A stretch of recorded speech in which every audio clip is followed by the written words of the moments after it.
Well, we've all been through it together. About a week of some really hot weather out there, and Storm Team 8 is talking about a little bit of a cool down. Bill was just talking to us about that.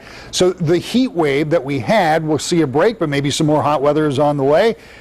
All of this is important because throughout this heat wave, we've been trying to keep you safe. This heat can be really, really dangerous. Steve Kelso is working that story for us tonight and also working in a free concert down there, aren't you, Steve?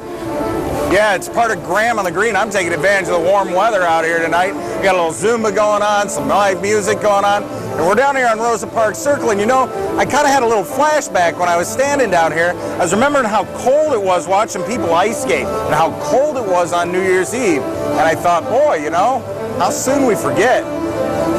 High temps still in the 90s today. We have an excessive heat warning. Because it's hot. It was like living in a volcanic ball of hotness. We've heard it all week. Extreme heat warning, oppressive, hot enough for you? Finally today, some relief from the rain, and let's face it, most of us are ready for this extreme heat wave to end. I mean, it's not unprecedented, but it's been the hottest 3-day stretch of weather we've had since 1995. Okay, so now we're at the part of the story we call the stand-up. It's where the reporter, today that's me, stands here and gives you a couple of quick tips about how to beat the heat, because even in a light rain, it can still be pretty warm.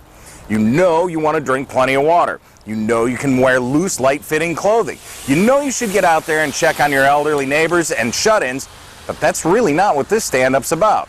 Nope. You see, 107 days ago, I stood right here, and then I had to tell you this. You got problem 1, you got the snow. You got problem 2, you got the wind. You got problem 3, you got the temperatures. And problem 4 now is going to be what to do with all this snow as it piles up. This is real crazy. We haven't had weather like this in a long time. You remember this. February 2nd, 16 inches of snow piled up in 24 hours. A mega blizzard, the likes of which we haven't seen since 1978. But which is actually worse on us? I think heat injuries are more common, though. Part of the reason is how we're built, and part of it is how we live. Every home, every building has a furnace, but not everyone has air conditioning. It kind of sneaks up on you.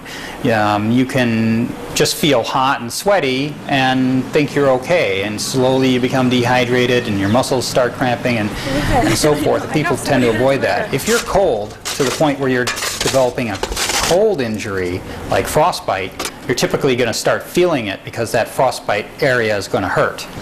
In fact, as much as you may love the midsummer sun, heat is a major killer.